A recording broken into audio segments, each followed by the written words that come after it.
Hello everyone, আসসালামু আলাইকুম। কেমন আছেন সবাই? আজকের রেসিপিতে আমি তৈরি করে দেখাবো হোটেল বা রেস্টুরেন্ট স্টাইলের পরোটা এবং চিকেন চাপ। কোনো প্রকার প্রিপারেশন ছাড়াই ফ্রিজে রাখা চিকেন পিস দিয়েই আজকে আমি চিকেন চাপ তৈরি করে দেখাবো। আশা করি আমার আজকের রেসিপিটি আপনাদের কাছে ভালো লাগবে। চলুন তাহলে রেসিপিটি দেখে নিই।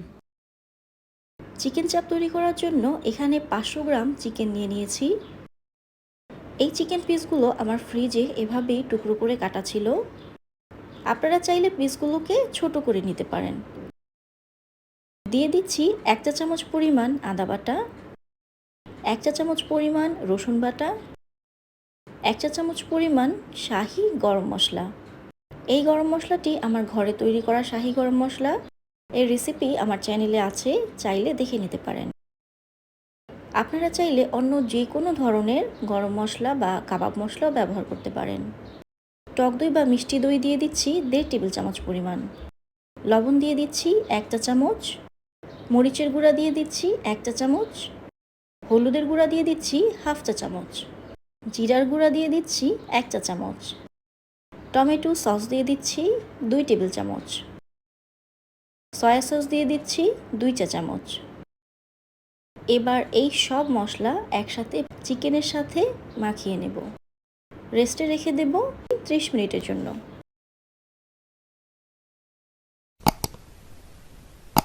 30 মিনিট পর এটাকে এবার রান্না করে নিচ্ছি। একটি প্যানে দিয়ে দিচ্ছি 1 টেবিল চামচ পরিমাণ সয়াবিন তেল। তেলটা গরম হয়ে আসলে ম্যারিনেশন করে রাখা চিকেনগুলো দিয়ে দিচ্ছি। প্রথম অবস্থায় চুলার আঁচ বাড়িয়ে কিছুক্ষণ চিকেনটাকে রান্না করে নেব। মশলার বাটি ধুয়ে কিছুটা পানি দিয়ে দিচ্ছি। পানিতে বলক চলে আসলে ঢাকনা দিয়ে ঢেকে মিডিয়াম হিটে রান্না করে নিচ্ছি 20 মিনিটের জন্য। এই 20 মিনিটের মধ্যে চিকেন চাপের সাথে খাওয়ার জন্য পরোটা তৈরি করে নিচ্ছি। একটি বোলে নিয়ে নিচ্ছি রুম টেম্পারেচারে থাকা একটি ডিম। ডিমটাকে ভালোভাবে ফেটিয়ে এবার নিয়ে নিচ্ছি 2.5 কাপ পরিমাণ আটা। সাধারণত হোটেলগুলোতে স্পেশাল পরোটা তৈরি করতে এই ডিমটা ব্যবহার করা হয়। আপনারা চাইলে এটিকে স্কিপও করতে পারেন। 1 চা চামচ লবণ দিয়ে দিলাম। আটা আর লবণের সাথে ডিমটাকে ভালোভাবে মিশিয়ে নিচ্ছি। অল্প অল্প করে পানি দিয়ে একটি সফট ডো তৈরি করব, ঠিক যেমনটা আমরা পরোটার জন্য তৈরি করে থাকি। পানিটা কিন্তু আমি কুসুম গরম ব্যবহার করছি। 1 চা চামচ তেল দিয়ে আরও কিছুক্ষণ মথে নিচ্ছি। ডোটিকে এবার ঢেকে রেস্টে রেখে দেব 10 থেকে 15 মিনিটের জন্য। এর মাঝে চিকেনটাও তৈরি হয়ে গিয়েছে। দেখতেই পাচ্ছেন চিকেনটা প্রায় সেদ্ধ হয়ে এসেছে। চুলার আঁচটাকে বাড়িয়ে দিয়ে আমি আরও কিছুক্ষণ চিকেনটাকে ভাজা ভাজা করে নেব। যেহেতু চিকেনের পিসগুলো আমি একটু বড় করে নিয়েছিলাম, স্প্যাচুলার সাহায্যে এগুলোকে কিছুটা ভেঙে ভেঙে টুকরো করে নিচ্ছি। আপনারা চাইলে চিকেনের পিসগুলো আগে থেকেও ছোট করে কেটে নিতে পারেন।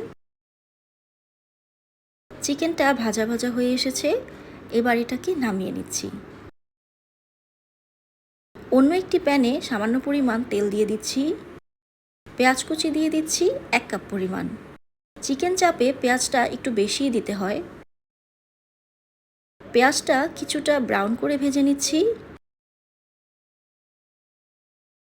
পেঁয়াজটা ভাজা হয়ে আসলে এবার দিয়ে দিচ্ছি চিকেন ম্যারিনেশনের মশলা, অর্থাৎ যেই মশলা দিয়ে আমি চিকেনটাকে ম্যারিনেশন করেছিলাম সেই মশলাটাই এখানে দিয়ে দিচ্ছি। দিয়ে দিচ্ছি সামান্য পরিমাণ পানি। মশলার সাথে পেঁয়াজটাকে কিছুক্ষণ কষিয়ে নিচ্ছি। একটি টমেটো কুচি করে কেটে রেখেছিলাম, টমেটোটি দিয়ে দিচ্ছি। অপেক্ষা করছি টমেটোটা গলে আসার আগ পর্যন্ত।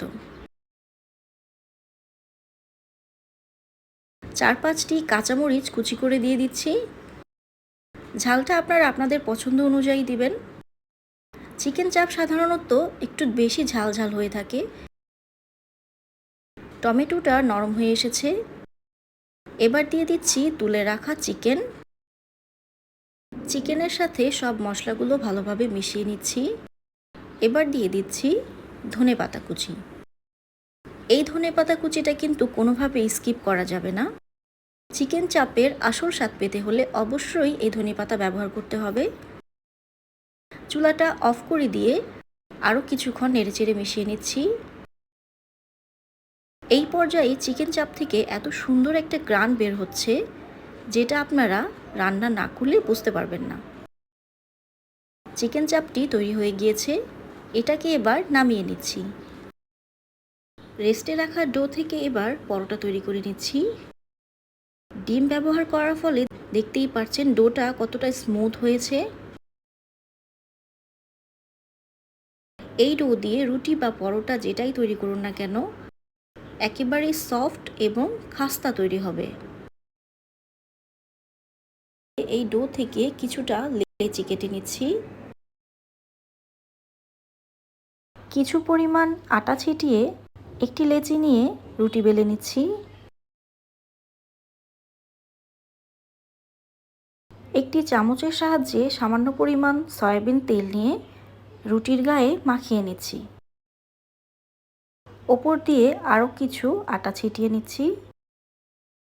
একটি নাইফ বা পিৎজা কাটারের সাহায্যে মাঝখান থেকে কেটে রুটিটিকে এবার ফোল্ড করে নিচ্ছি।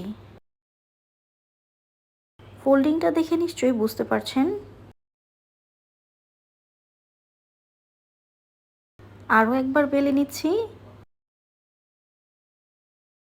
পরোটার থিকনেসটা আপনারা আপনাদের পছন্দ অনুযায়ী করে নেবেন। পরোটাটি তৈরি হয়ে গিয়েছে, এবার এটাকে ভাজতে চলে যাচ্ছি। একটি তাওয়া বা ফ্রাইং প্যান ভালোভাবে গরম করে পরোটাটি দিয়ে দিচ্ছি। এক পাশ হয়ে গেলে অন্য পাশ উল্টে দিচ্ছি। সামান্য পরিমাণ তেল দিয়ে পরোটাগুলোকে ভেজে নিচ্ছি। এই পরোটাগুলো চেষ্টা করবেন ভাজার পর গরম গরম অবস্থায় সার্ভ করতে। একই রকমভাবে আমি সবগুলো পরোটাই ভেজে নিচ্ছি।